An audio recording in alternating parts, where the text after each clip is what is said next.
en el nombre de Jesús. Qué bueno. Entonces vamos rapidito, bueno, si el reloj sí funciona ahora. Vámonos rapidito al libro de Mateo, capítulo 16. Capítulo 16, verso 13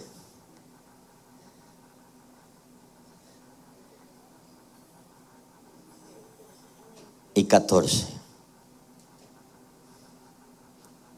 13, 14 y 15, vamos.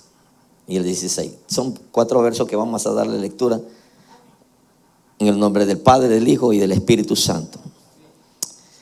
Y dice así: y viendo Jesús a la región de Cesarea de Filipo, preguntó a sus discípulos diciendo: ¿quién dicen los hombres que es el Hijo del Hombre?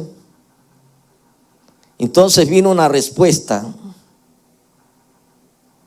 Ellos dijeron: unos Juan el Bautista, otros Elías, otros Jeremías o alguno de los profetas. Él les dijo: ¿y vosotros quién decís que soy yo? Respondiendo Simón Pedro dijo: tú eres el Cristo, el Hijo del Dios viviente. Padre, en el nombre de Jesús de Nazaret, hemos leído tu palabra. Señor, pedimos, Padre, que seas tú, Señor, hablándonos, ministrándonos, edificándonos, restaurándonos a través de la misma. Te pido, Señor, que pienses a través de mi mente, mires a través de mis ojos, hable a través de mi boca, pero también que toques a través de mi corazón a tu iglesia en el nombre de Jesús de Nazaret. Amén. Gloria a Dios. ¿Quién dice que sos vos? Aquí vemos a Jesús. Vemos a Jesús en este capítulo 16, confrontado por dos, tome asiento, confrontado por dos clases de política, podríamos decirle. Así, porque en esos tiempos funcionaba la política, estaban los saduceos y los fariseos. Pero ante Jesús eran estos hombres que se habían levantado, porque para llegar al punto de que le hace la pregunta a Jesús a los discípulos y la gran interrogativa, tenemos que darnos cuenta del por qué se la hizo. Y tenemos que entender eso. Y estas dos clases de personas andaban detrás de Jesús tratando de que encontrarlo en algo para poder acusarlo. ¿Sí? Porque siempre va a haber alguien que se levante contra ti cuando tú estás haciendo algo positivo y estás siendo excelente en las cosas de Dios o hablando del Señor. O sea, siempre vas a tener oposiciones. Tenemos que poner de ejemplo al maestro de los maestros. Oye, está como que caliente aquí, ¿no? Está haciendo como calorcito. Entonces, tenemos que darnos cuenta que aún Jesús tuvo ese confrontamiento. Y dijo: vamos a ver quién es que este hombre está prometiendo tantas cosas. ¿Qué es lo que verdaderamente este hombre le está diciendo al pueblo? Y viene los saduceos, le dicen: pues necesitamos señales. Que las señales sean manifiestas para nosotros saber, para nosotros entender o creer que el que se está moviendo en estos momentos es lo que dice la gente. Porque recuérdense que Jesús viene y le hace la palabra y la interrogación a los discípulos. ¿Qué dice la gente de mí? Hoy en día nos damos cuenta, el mundo entero conoce quién es Dios. Creen en Dios, pero no tienen esa relación que usted y yo tenemos, que es muy diferente. ¿Sí? Entonces, hay gente que manifiesta algo con palabra, pero no lo efectúa en una acción de una creencia positiva, en una declaración de nuestra boca y una vivencia para él. Amén. Y eso es muy importante. Pero más sin embargo, vemos que fue confrontado Jesús aquí. Una vez más. ¿Confrontado para qué? Porque sabemos que Jesús murió, pero también resucitó. Pero antes, escúchame bien, antes de que resucitara, Jesús estuvo con los discípulos enseñándole acerca de la muerte, acerca de la vida, pero también le habló acerca de la resurrección. Pero había una gran vivencia de Jesús, pero estaba el tiempo y el momento que llegara para que Jesús le demostrara a los discípulos el evangelio completo, porque estaba incompleto. Recuérdense, Jesús le habló de la muerte, pero murió. Le habló de la resurrección, pero no había resucitado. Pero cuando Jesús resucita, escúchame bien, dice que está al frente las mujeres y estaban ahí en la tumba Jesús. Es decir, resucitó en gloria y fue manifestado para presentarse delante de los discípulos. Y dice Hechos de los Apóstoles, capítulo 1, dice que estuvo 40 días. Escúchame, 40 días después de la resurrección. 40 días frente a los discípulos enseñándole el evangelio del reino completo. Imagínense. Después de eso es que vemos que Jesús, después de haber enseñado, puede haber él ido en ascensión en espíritu, alma y cuerpo, porque el único que fue en ascensión en espíritu, alma y cuerpo es cuando le promete enviarle al Consolador. Es decir, que los discípulos nunca iban a encontrar o nunca iban a obtener lo que Dios le había prometido, el poder y la manifestación de la gloria de Dios, mientras el Espíritu Santo no venga sobre ellos. Amén. ¿Estamos ahí? Amén. Entonces, es donde se encuentra ahora haciéndole la gran pregunta. Unos dicen que Elías, otros que dicen que es el profeta. En fin y al cabo, la importancia de todo esto es, Jesús quería saber quiénes, que los discípulos, ¿qué iban a responder? Cuando él les dijo, entonces, ¿quién soy yo? ¿Quién soy yo? Hay unas grandes explicaciones. Cuando nos damos cuenta nosotros, escúchame bien, y nos damos cuenta nosotros, tenemos que darnos cuenta que realmente Jesús, a través de estos contextos bíblicos, históricos que están plasmados, y que hoy nos tenemos que dar cuenta que Jesús no anda buscando un pueblo que solamente diga yo he obtenido la salvación, sino que anda buscando un pueblo que le crea a Él y declare y diga yo quiero que tú seas mi Señor. Yo quiero que tú seas el dueño de mi vida. Yo quiero que tú seas el que dirija mi vida. Que no solamente que cuando Jesús le dijo no te lo reveló carne ni sangre, sino mi Espíritu Santo. Amén. Y entonces, una de las cosas que digo yo que la iglesia necesitamos es reconocer a Jesús como nuestro Señor. ¿Sabes por qué? Porque hay razones, hay implicaciones. Hay razones de cómo nosotros tenemos que vivir cuando nosotros declaramos a Jesús como nuestro Señor. Y yo buscaba, mientras la palabra Señor en el Nuevo Testamento es la palabra curios. ¿Sí se está yendo esto? ¿Sí? ¿Cerró la batería? Gracias. Y esa palabra curios significa dueño, amo, autoridad máxima. Es decir, cuando nosotros declaramos a Jesús como Señor de nuestras vidas, le estamos dando, diciéndole a Él, tú eres nuestro dueño, tú eres mi amo, tú eres el que guía mi vida, tú eres la máxima autoridad en mi vida. Eso es lo que pudieron descubrir los discípulos. Cuando un Jesús se les pudo decir, sin mí nada podéis hacer. Es decir, ellos habían depositado la vida, toda la vida en aquel maestro que lo llamó. Imagínense, si nos damos cuenta, Jesús llama a los discípulos, pero lo llama simplemente para decirle, lo necesito que ustedes estén conmigo. Hubo el tiempo que ellos obedecieron para estar con el maestro, pero ese tiempo es para que el maestro le enseñara a ellos que tenían que amar a Dios con todo el corazón, con toda su fuerza, con toda su alma. Pero nosotros tenemos que entender, amados hermanos, que aún está la pregunta vigente en el tiempo que vivimos para la iglesia. ¿La iglesia ha aceptado a Jesucristo como su Señor? Es la incógnita, es la palabra, es la confrontación que Dios le hace a la iglesia también. Porque cuando le llamamos Señor, tenemos que saber que nosotros no nos mandamos. Es lo que viene la palabra doulo. La palabra doulo significa siervo. Y un siervo es un esclavo.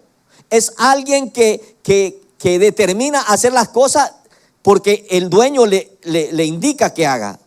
Es decir, el siervo pierde la identidad.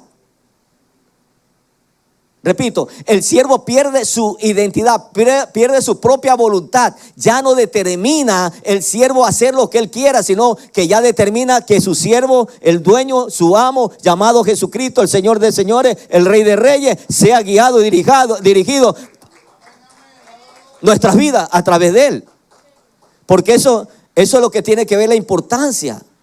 Entonces, si ya somos siervos, ¿por qué entonces caminamos como nosotros querramos? ¿Por qué determinamos la vida de la manera nuestra? ¿Por qué creemos que tiene que ser la Biblia a nuestro concepto y a nuestros principios que creamos, a nuestra propia cordura? ¿Por qué? ¿A qué se debe eso? En una ocasión estábamos en la reunión de los pastores y me tocó una parte hablar y decir, todos aquí tenemos diferencias.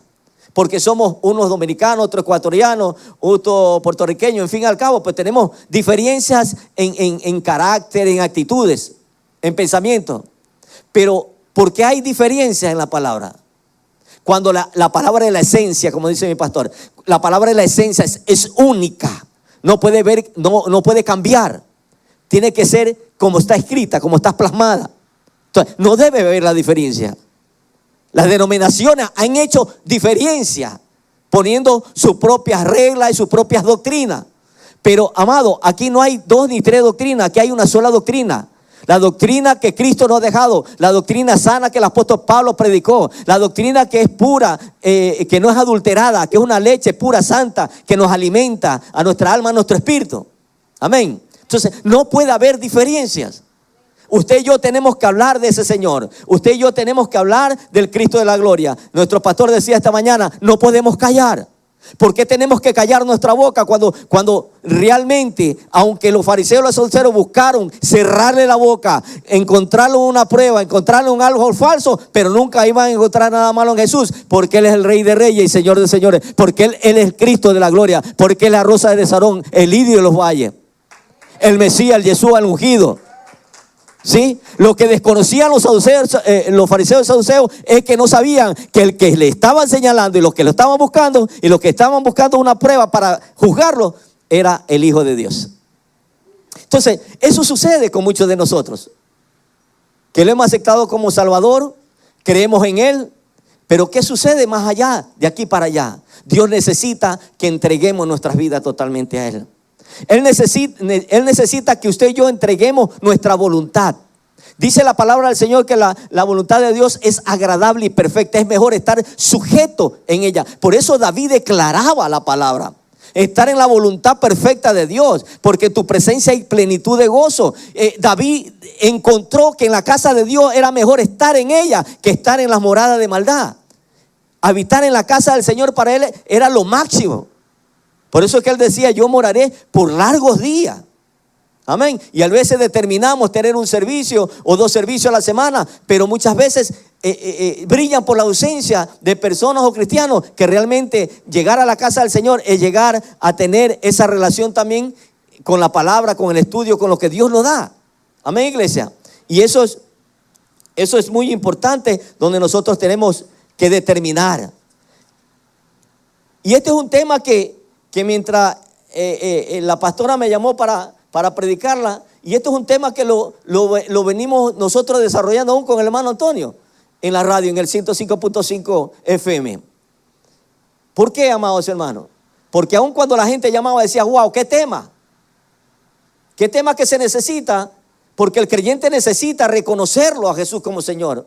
Porque cuando usted lo reconoce como Señor, usted se entera en esos momentos que usted ya no es nada, que usted se tiene que quitar. Oye, usted no es pastor delante de Dios, usted es un siervo. ¿Sí? La categoría o podríamos decir los sombreros que Dios nos ha dado, los ministerios que Dios nos ha dado, no son nada delante de Él. Porque por eso que Juan el Bautista declaraba y decía: yo prefiero menguar para que Cristo crezca en mí. ¿Ves? Porque en la arrogancia Dios te va a mirar de lejos. Porque cuando el altivo, que lo quiere saber todo, se quiere manifestar siendo sabio, terminan siendo necios. Es lo que dice la palabra del Señor. Amén. Y entonces, amados, es muy importante. Entonces, seguían a Jesús los fariseos y saduceos. Pero si nosotros nos vamos a la carta de Filipenses, capítulo 5, vamos a darnos cuenta de algo ahí. En Filipenses capítulo 5, mientras yo lo busco por aquí rapidito. Amén. Capítulo 2, versos 5 al 11. Mire lo que dice. Haya pues en vosotros este mismo sentir que hubo también en Cristo Jesús, el cual siendo forma de Dios no estimó ser igual a Dios como a cosa a que aferrarse, sino que se despojó a sí mismo, tomando forma de siervo, hecho semejante a los hombres, y estando en la condición de hombre se humilló a sí mismo, haciéndose obediente hasta la muerte de la cruz. Escúchame bien. Si vemos estos pasajes, nos están enseñando a nosotros razones que implican que Jesucristo es el Señor. En pocas palabras, usted y yo podemos decirle a los fariseos, a los saduceos, le podemos decir a la gente, ¿sabes qué? Nosotros le llamamos Señor porque hay razón por la cual se le puede llamar Señor de señores, como dice Juan en el libro Apocalipsis, Señor de señores y Rey de reyes. Hay razones para que usted y yo entendamos, escúchame bien, que Él es el Rey de reyes y Señor de señores, el que murió en la cruz del Calvario, el que se despojó a sí mismo, en obediencia llegó, dice la Escritura, pero ¿sabes qué? Para mostrarnos Él su gloria y nosotros podamos reconocerlo a Él como Salvador, que murió en la cruz del Calvario, pero que también resucitó al tercer día en gloria. Amén. Es decir, tenemos un evangelio completo.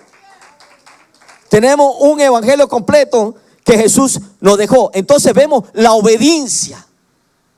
Obediencia que vemos aquí, que Él no escatimó nada. Determinó venir a la tierra para morir y dar su vida en rescate por nosotros. Y hay que entender algo, que Hebreos capítulo 9, 22 dice que sin derramamiento de sangre no había remisión de pecado. Es decir, era necesario que el maestro cumpliera en obediencia. Pero también nos enseña, haya en vosotros este mismo sentir que hubo en Cristo Jesús. Es decir, tenemos que entrar nosotros en la obediencia. Es decir, que de la manera que se despojó, de la manera que obedeció al Padre, de manera de que Él sabía que como hijo de Dios tenía el poder, tenía la autoridad, tenía el dominio, pero era necesario. Escúchame bien, y Jesús no hizo las señales para mostrarle a los saduceos y fariseos, porque Él no necesita. Recuérdense que cuando Jesús estuvo, vámonos ahí a Mateo capítulo 4, verso 1 al 4, que declara ahí que dice que Jesús fue llevado por el Espíritu al desierto, ¿sí? Pero en el verso 4 le declara la palabra que no solo de pan vivirá el hombre, sino de toda palabra que sale de la boca de Dios. Es decir, Dios no necesita mostrarle al diablo lo que es, porque Él es antes de la preexistencia, Dios y Dios. Usted no tiene que mostrarle al diablo nada. Usted lo que tiene que entender es que usted es un hijo y una hija del Señor de señores, y se refleja lo de adentro para afuera, y usted va a reflejar que la bendición de Dios, que el eterno, que el Señor está en usted. Y la gente va a entender y va a reconocer. No necesitamos presentarnos con mucha palabrería, pero los hechos hablan mucho. Dicen por ahí que del dicho al hecho hay mucho trecho, pero cuando hay una realidad en nuestras vidas, vamos a mostrar la realidad de Dios que está en nosotros para el mundo, ¿sí? Y cuando Dios le manifiesta, pues entonces tú dices que yo soy el hijo de Dios, entonces ¿por qué no me obedeces? Si yo soy tu Señor, ¿por qué entonces haces lo que no tienes que hacer y camina por donde no tienes que caminar? Cuando Dios ha determinado algo todopoderoso, de que la iglesia ha sido llamada ¿a qué? A predicar el evangelio, a no cerrar la boca ni callarnos delante de nada ni de nadie. Por ahí se manifiesta que, oye, levantar iglesia en la ciudad de Kissimmee sí que es duro. Por largos años se ha declarado esta ciudad de que lo que viene del norte es la ciudad de los cristianos que vienen muertos aquí. Pero Mentira del diablo, porque aquí hay gente que está viva. Aquí habemos nosotros, hombres y mujeres que estamos vivos, declarando la palabra, confesándola, viviéndola, enseñándola. Amén, iglesia. Denle un aplauso al Señor en esta noche. Y es la realidad. Entonces, pues, cuando nosotros le decimos al Señor que Él es nuestro Dios, hay implicaciones. Y las implicaciones sobre Jesús es que Jesús tuvo dominio sobre potestades, sobre gobernadores, sobre demonios. ¿Ves? Entonces, estamos viendo que, estamos recalcando, realzando que el Señor fueron manifestadas sobre Él todo esto.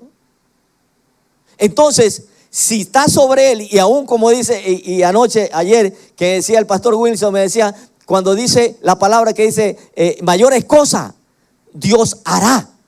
Pero nosotros también haremos mayores cosas, ¿verdad? Pero ¿qué es lo que pasa? Qué gran privilegio que Dios lo tome a usted y me tome a mí para usarlo en esta tierra y que usted haga cosas mayores que Él hizo.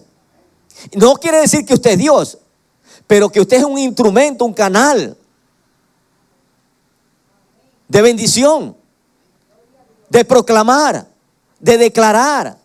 Como dijo el profeta Jeremías capítulo 1, el verso 7, 8, que dice que nos llamó a nosotros para destruir, arruinar, pero también para construir, para edificar. ¿Cuántas vidas están caídas? ¿Cuánta gente está en la calle? ¿Cuánta gente descarriada está en el mundo? Pero ¿sabes qué? Dios necesita hombres que le crean a Dios. Mujeres que le crean a Dios y que vivamos bajo el señorío de Dios. Porque cuando nosotros entregamos nuestra propia voluntad, ya nosotros no vamos a ser guiados por Él. Vamos a ser dirigidos por Él. Y entonces cuando somos guiados y dirigidos por Él, entonces Señor, mira, hoy le voy a predicar una vida. Hoy le voy a hablar a alguien de Dios. No importa en qué condición esté.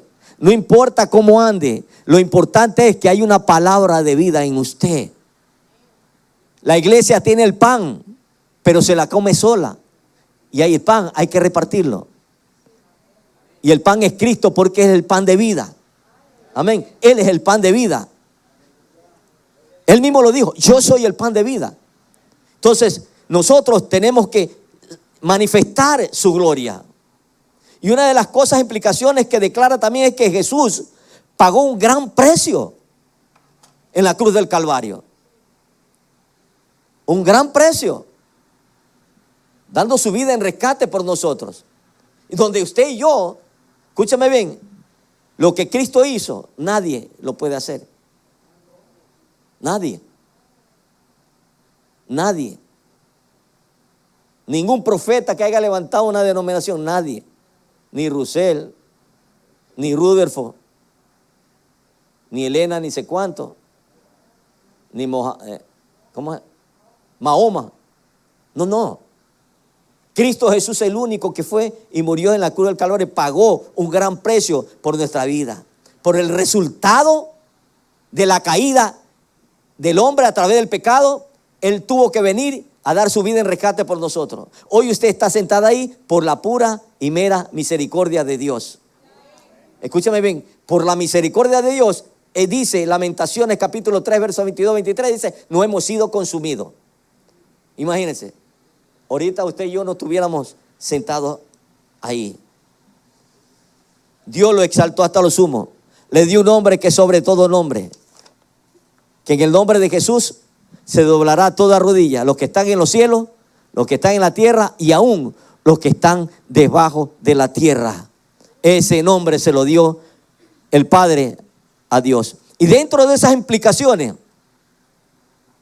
para nuestra vida como creyentes tenemos que entender que la segunda carta de Corintios capítulo 5 versículo 17 dice que de modo si alguno está en Cristo, nueva criatura es.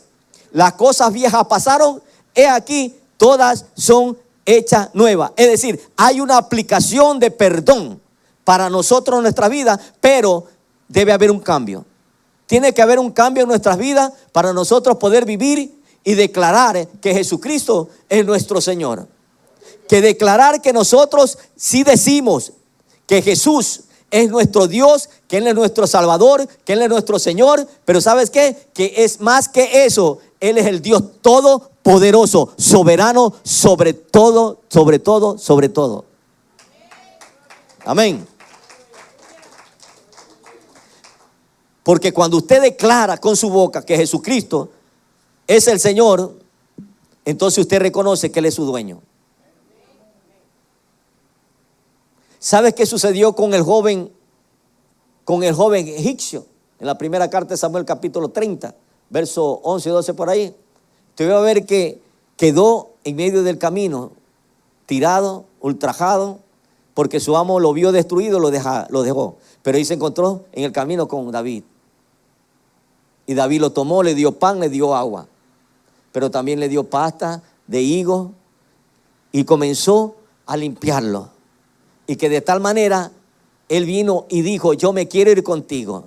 Pero él le dijo: para tú irte conmigo, primero tienes que descontaminarte de los amalecistas y reconocer que al Dios que yo le sirvo, tú le tienes que servir.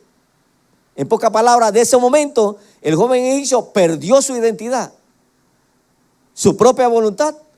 Porque cuando nosotros perdemos eso, Dios nos da una nueva identidad de que somos hijos del Rey de Reyes, que somos herederos, coherederos del reino de Dios. Usted no es cualquier cosa. Dios lo escogió a usted de lo más vil para avergonzar a los sabios. Hoy nosotros somos más que sabios porque le servimos al Dios todopoderoso. Amén, iglesia. Gloria al Señor. Cuando nosotros declaramos que Jesucristo es nuestro Señor, implica de que somos mayordomos de lo que somos y de lo que poseemos. Mayordomos. Tenemos que ser mayordomos del tiempo. Tenemos que entrar en una mayordomía de lo que somos, de lo que tenemos y de lo que poseemos. Recuérdese, ya lo que usted tiene, nada es suyo. Todo le pertenece a Dios. Es decir, que cuando Dios le habla a usted que usted tiene que traer los diezmos, usted tiene que traer sus diezmos. Cuando le tiene que traer la ofrenda, usted tiene que traer su ofrenda. Eso no es suyo. Dios lo bendijo con una semana de trabajo, con un salario, y usted eso lo tiene que separar porque no es suyo. Dios le está dando 90 a usted. A mí no me gusta hablar nada de diezmo y de ofrenda, pero Dios le da 90, mire, para que goce usted. Y Dios le dice: mire, a mí usted me tiene que dar 10 nada más. Entonces, cuando nosotros declaramos que Jesucristo es nuestro Señor, tenemos que entender que nosotros no poseemos nada. Somos únicamente mayordomos. Pero en la primera carta de Corintios, capítulo 4, verso 1, dice que todo mayordomo o administrador tiene que ser hallado fiel. ¿Oyó? Tiene que ser hallado fiel. Entonces, en pocas palabras, amados hermanos, que nosotros como hijos de Dios, como siervos de Dios, tenemos que nosotros ser hallados fiel en todo lo que nosotros tenemos y lo que nosotros poseemos. Amén. Recuérdese, nada de lo que usted tiene es suyo. Nada. Ni el carro que usted tiene no es suyo. Si usted no tiene para pagar la letra, se lo quitan. Pero Dios, como es fiel y justo, viene y te provee el pago de la letra. Porque está siendo buen administrador. Porque no le estás robando a Dios. Porque le estás trayendo lo que le pertenece. Amén. Entonces, estas son implicaciones que realmente trae una relación con el creyente y con Dios. Y una de las cosas que más habla es que implica una actitud de corazón en cuanto a buscar a la voluntad de Dios. Porque cuando nosotros hablamos acerca de la voluntad y una actitud y una rectitud del corazón, estamos hablando que diciéndole al Señor: ¿sabes qué? Mi corazón es tuyo. Miremos lo que dice Lucas capítulo 6, verso 46.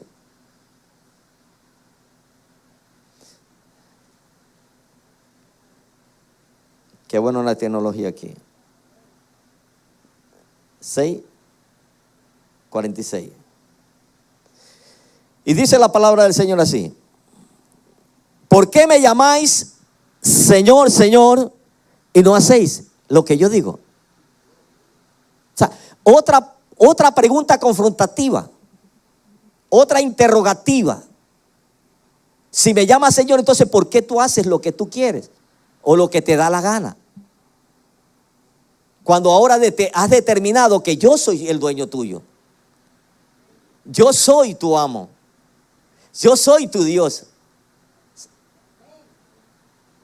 Entonces, eso va a determinar una puerta y un camino abierto de bendición para la iglesia que reconozca y vea que realmente que Dios quiere ser el dueño de nuestras vidas. Ya nosotros no nos movemos, estoy cansado porque no me siento bien, porque no siento de ir a la iglesia. No es de sentir. Porque cuando nosotros creemos en Cristo Jesús y Él es nuestro Señor y nuestro amo, Él te dice, hey, tienes que ir al discipulado.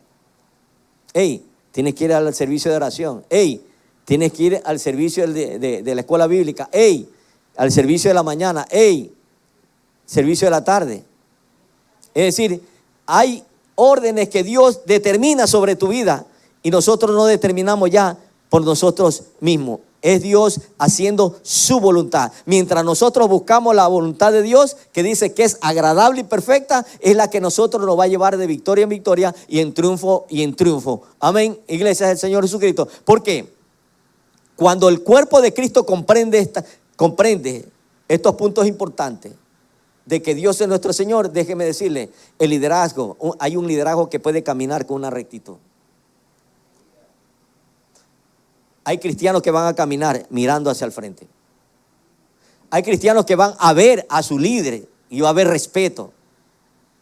Porque los discípulos comenzaron ¿qué? A ver a Cristo, pero a respetar lo que Él había determinado sobre ellos. O sea, los discípulos no violaron los principios y las reglas que Dios les dio, sino que ellos acataron, obedecieron, porque ellos dijeron, mi voluntad ya no es mía, es la tuya. Veamos lo que pasó en el monte Getsemaní. Algo pasó en el monte Getsemaní. ¿Qué pasó? Jesús, antes de ser entregado, dice que se fue con los discípulos y dice que fue a orar al Padre. ¿Sí? Pero para él sabía lo que se le avecinaba, lo que se le venía encima, porque ahí en ese momento él sufría porque era el hombre natural. Pero más sin embargo, ¿qué pudo decirle el Señor al Padre? Si es posible, pasa. Si es posible, yo pudiera hacer otra cosa que no pase por ahí. Hay otra alternativa que yo pueda hacer, que no pueda yo ir a la cruz. No, si es posible, pasa de mí esta copa, pero que no se haga mi voluntad, sino la tuya. ¿Ves? El ejemplo del maestro. Hágase tu voluntad. Y eso es lo que Dios busca en nosotros. Como hijo y como hija de Dios, como siervo y sierva de Dios, es que cumplamos con la voluntad del Padre. Y la voluntad del Padre es que todos seamos llenos del Espíritu Santo. La voluntad del Padre es que todos seamos hijos testigos fieles en la tierra. La voluntad del Padre es que nosotros podamos declarar, confesar conforme está escrito en la palabra. El pastor decía esta mañana, si nosotros abrimos nuestra boca, este lugar, gente se quedaría parada. Y lo que yo digo, que si tan solo nosotros nos propongamos buscar una vida, una sola vida, y enseñarle acerca de Jesús. Que yo traiga una vida, que usted traiga una vida, que todos traigamos una vida. ¿Usted cree que van a caber aquí? No. Pero cuán difícil se nos hace a nosotros hablarle a alguien del evangelio del reino, que cambia, que transforma, que viene pronto, que Dios te bendice, que Dios está contigo todos los días hasta el fin del mundo, que Dios te multiplica tu finanza, que Dios te provee, que Dios te da las añadiduras. Pero Dios espera siempre de su iglesia a que pueda hacer su voluntad. Y la voluntad del Padre y la voluntad de Dios es que nosotros cumplamos con ese gran mandamiento, con esa gran comisión. ¿Oyó? Hay gente que necesita una palabra. Hay gente que necesita la verdad. No la podemos tapar. Hay que declararla. Hay que hablarla. Hay que decirla. Que nosotros nos propongamos, como decía el pastor, porque me recuerdo lo que decía el pastor, si yo amo a alguien y no le hablo, no le estoy amando. Eso decía nuestro pastor. O sea, ¿cómo yo puedo decirle que yo le amo a usted si yo no le, cuando yo lo miro y la miro y ni siquiera le estoy diciendo, Cristo te ama? No diga que amamos al prójimo. Uy, está duro eso. Hasta para mí me suena duro esto ahorita, que lo puedo ver desde ese punto de vista. Entonces no puedo decir que yo amo al prójimo cuando yo estoy viendo que alguien me está pasando por el lado, o voy a Walmart, o voy al cajero y ni siquiera le estoy diciendo, Cristo te ama. Mira, esto Dios tiene un plan maravilloso para tu vida. Dios quiere cambiar, transformar, Dios quiere hacer cosas nuevas en tu vida, que es tan simple. Pero muchos somos tímidos, muchos nos cohibimos, muchos nos quedamos encerrados en el cuartico y decir, esto es para mí, la salvación, el señorío es todo para mí, todo lo que yo como es para mí. Y como dije yo en el discipulado del miércoles, para volvernos a llenar Dios, no nos va a llenar mientras nosotros nos vaciemos. Tenemos que vaciarnos para que Él nos llene. Es decir, todo lo que usted ha comido en tantos años, ya usted no se ve gorda ni gordo, no, espiritualmente usted está lleno de palabras. ¿Y sabe lo que dice? Lo que nos enseña la palabra. Dice que somos glotones. No está hablando de comida física, está hablando de comida espiritual. Muchos de nosotros ya hemos comido y estamos bien glotones, pero no queremos darle a nadie. Las bendiciones son mías. Yo no se las voy a repartir a nadie. Pero ¿sabe qué? Déjeme decirle, Jesús viene y viene a llamar a cuenta a todos sus escogidos, a todos aquellos que le llama a ser hijos de Dios. Amén. Entonces también Dios nos enseña a nosotros de que no solamente nosotros nos debemos a Él, sino que debemos determinar que ahora cómo nosotros debemos vivir para Él. Vivir bajo ese señorío. ¿Cómo vivimos? Un primer punto. El Espíritu Santo es el único que nos puede llevar a hacer la voluntad. Los estudios son buenos, teológicos. Usted puede ser masterado. Usted puede ser doctor. Escúcheme. Pero si el Espíritu de Dios no está ahí, usted solamente sabe letras y no hay una vivencia, no hay cómo determinar, decirle al Señor, yo quiero vivir bajo el señorío de Cristo. Cuando yo entendí eso, aunque pude entrar en el instituto, aunque pasaron los años en el instituto, aunque pude dar clase en la Universidad Cristiana Micar, pude entender que sin el Espíritu Santo de Dios no podía haber crecimiento en mi vida, en una sentación en mi vida, y el momento que venga Cristo yo me podía quedar. Amén. Porque hoy en día hay tantos grados. Gloria a Dios por los institutos y las universidades, porque ahora te empieza con secretariado, con licenciatura, doctorado, maestría. Pero la pregunta es la siguiente: tenemos tantos grados encima, pero no cumplimos la voluntad de Dios. Tenemos tantos títulos que cuando Dios nos dio tanto estudio y tenemos tantas cosas dentro de nuestro interior que ni siquiera le damos y la repartimos a la gente. Porque hoy en día hay gente que tiene, bueno, el título de apóstol, de obispo, de tanto. Pero ¿qué pasa? No le predican a nadie, porque ellos tienen su título, su vestimenta, y hay que elogiarlo a ellos. Pero déjeme decirle una cosa, sobre ellos también reposa la gran comisión. Sobre ellos reposa también la gran comisión, y tenemos que predicarle a las vidas del Señor Jesucristo. Es decir, el Espíritu de Dios, lo que hablábamos el miércoles, el Espíritu de Dios es el único que nos puede llevar a nosotros a hacer la perfecta voluntad agradable. Porque el Espíritu de Dios es el que va a nosotros a tomarnos, a llenarnos, a sustentarnos, a guiarnos, a darnos la correcta directriz por donde nosotros tenemos que caminar y avanzar. Sin el Espíritu Santo de Dios, nada podemos hacer. Nada podemos hacer. Entonces, es una de las razones de cómo nosotros podemos vivir bajo el señorío de Cristo. Es otra, la que enseñó Jesús en Mateo 4, es la palabra. La palabra es muy importante para nosotros. La Biblia es muy importante para nosotros. Esa palabra no es como muchos la han declarado que es ordinaria, es extraordinaria. Yo era de los que compraba libros y terminé regalando los libros y gasté tanto dinero en tantos libros. Se ríe Antonio. Yo gasté plata en libros en tantos años. Pero ya hace, qué sé yo, del 2008 o 2009, determiné, hermano, no, yo no necesito el libro. Estoy gastando mi plata. Si tengo un libro extraordinario, tengo el libro de la fe, las reglas de oro están marcadas, plasmadas aquí. Lo que pasa es que a nosotros nos encanta leer otra clase de libros, pero Dios dice, si aquí está la Biblia, aquí está mi palabra que es viva y eficaz, más cortante que toda espada de doble filo que penetra hasta partir el alma, la coyuntura, diciendo los pensamientos según la intención del corazón. Es la palabra la que trae vida. Amén. Entonces, la palabra trae vida cuando el Espíritu de Dios está en nosotros. Y entonces el Espíritu que es vida, entonces se junta con la palabra, trae el conocimiento, la revelación. Y entonces comienza a ¿qué? A haber cambio en tu vida. Algo tiene que suceder. Algo va sucediendo en el caminar de ti para con Dios. Amén, iglesia. Y eso es muy importante. Yo no estoy en contra de los que escriben libros, que lo escriban. Pero este libro lo escribieron hombres que fueron guiados por el Espíritu Santo. Hoy en día se escriben libros por sueños, por visiones, porque yo siento esto y porque yo siento lo otro. Amado, déjeme decirle algo. Concéntrese en la palabra. Estudie la palabra. Es la esencia.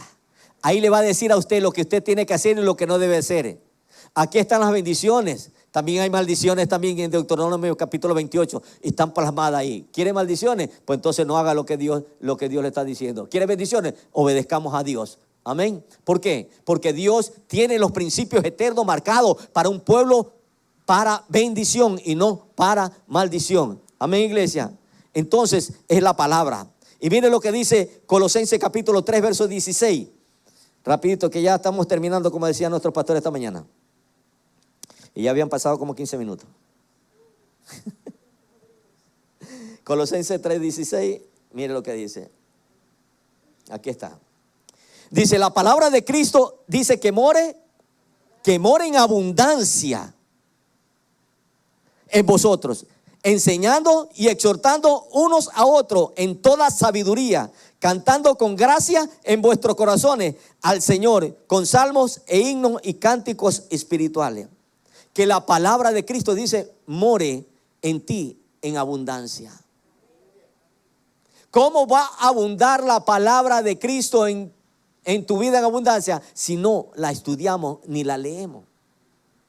Ah, no, porque dice la palabra, abre tu boca que yo la voy a llenar.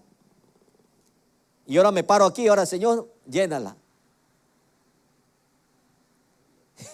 A mí me pasó eso. Recién convertidito. 23 años, no sé si se recuerda la pastora. El pastor me dijo, tiene que predicar un miércoles. Y dije, ¿y ahora qué? No fui a trabajar, me dio de todo.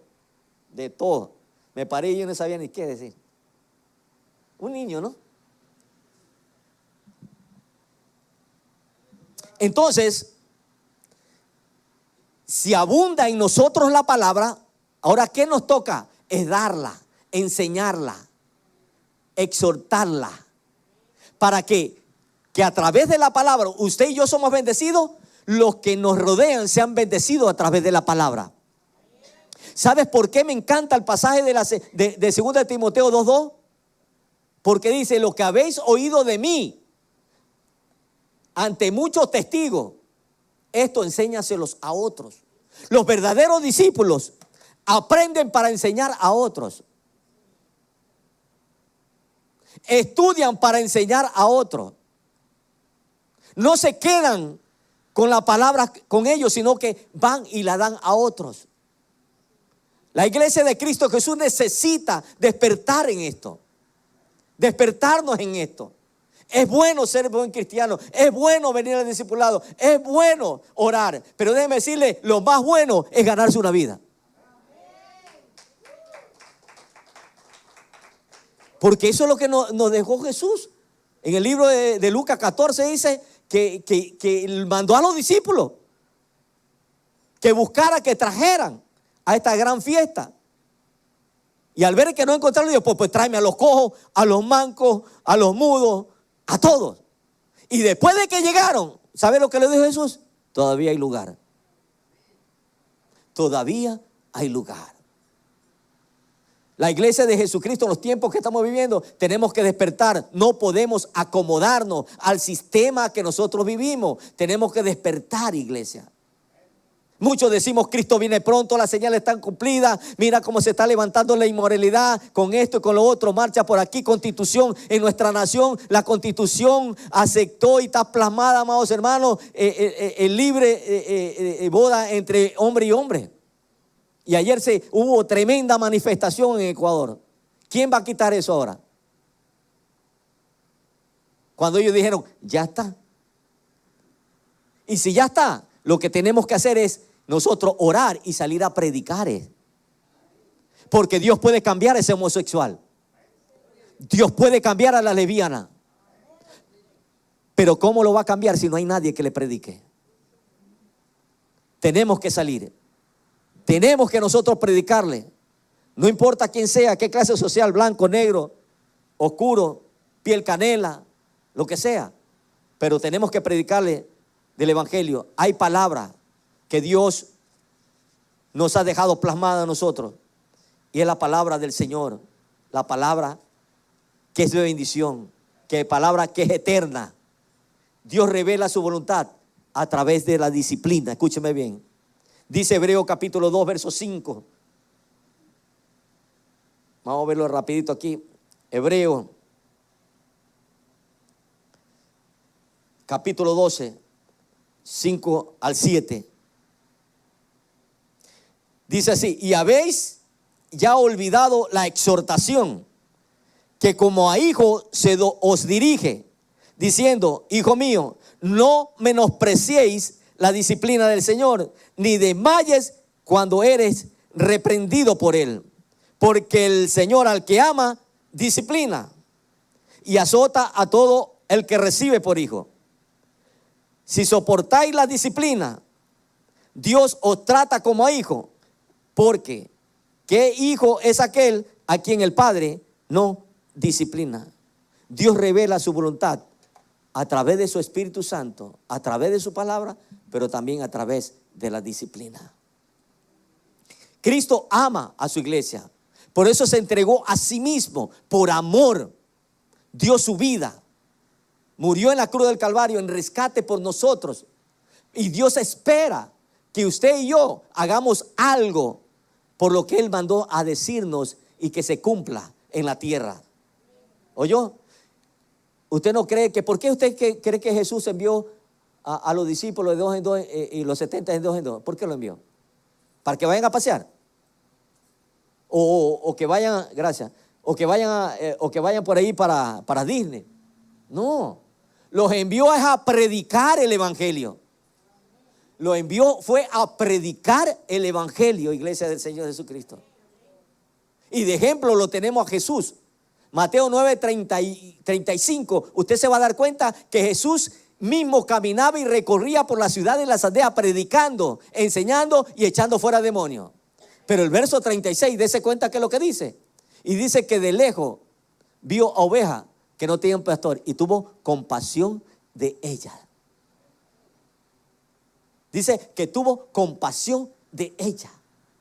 Yo dije, Señor, qué bueno que el pastor predicó esta mañana y yo me voy por esa misma línea del mensaje. ¿El por qué? Porque creo que los tiempos están cortos. ¿Cuánto no? Los tiempos son cortos. No nos sorprendamos de las cosas que están pasando. Gocémonos porque nuestro Redentor se acerca. Escúchame bien, pero que también hagamos su voluntad. Cumplamos con Él. Prediquemos ese evangelio del reino. Ese evangelio de bendición. Que hay vidas que están esperando por usted y por mí. Amén, iglesia.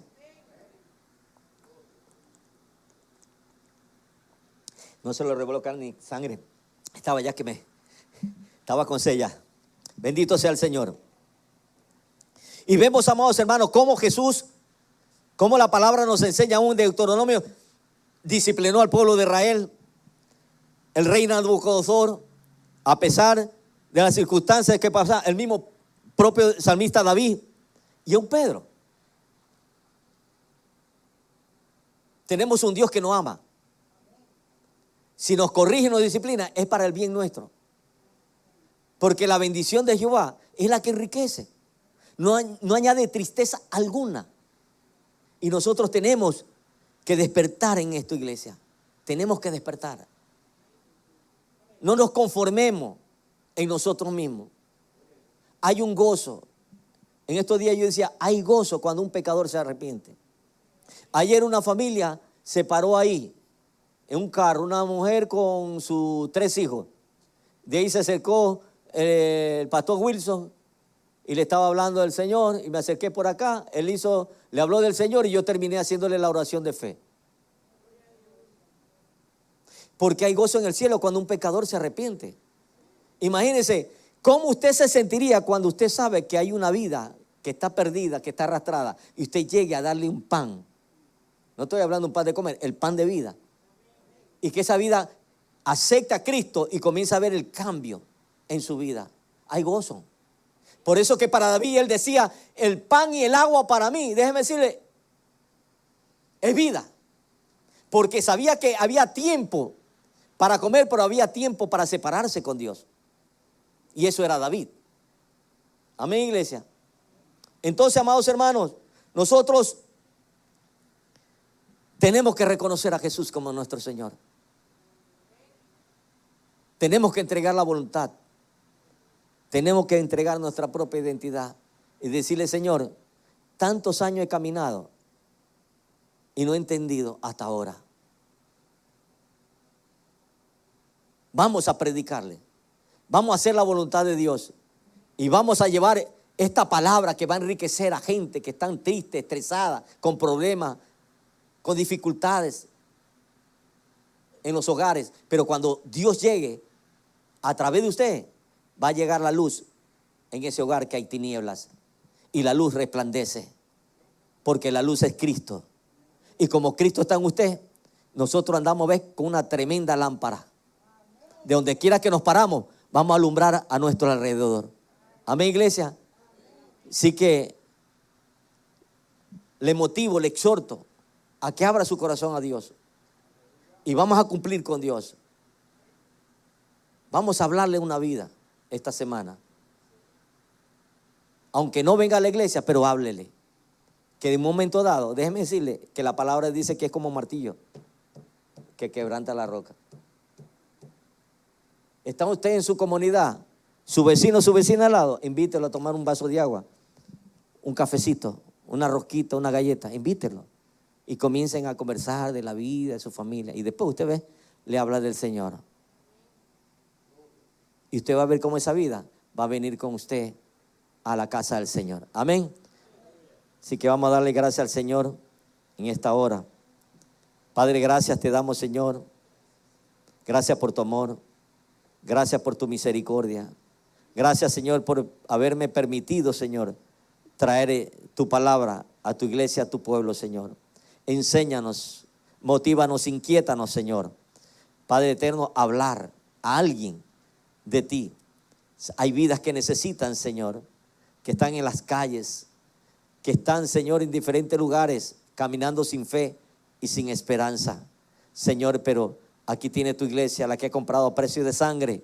Señor, donde nos levantamos a hacer tu voluntad, Señor. Padre eterno, ponnos personas para que nosotros les podamos predicar en esta semana. Que le podamos hablarle acerca de ti, Señor.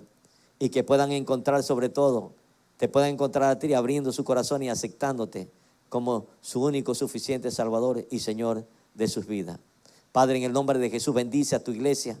Señor Dios mío, la que ha escuchado tu palabra, bendícele de tal manera, Dios mío, Padre eterno, que podamos, Señor, todos juntos caminar hacia adelante con tus principios y preceptos eternos bíblicos que nos das en tu palabra para con nuestras vidas. Padre, bendice, Señor, nuestro pastor, bendice al liderazgo de esta congregación, bendice a tu pueblo, Señor, en el nombre del Padre, del Hijo y de tu Santo Espíritu. Amén, amén. Denle un aplauso al Señor, amén.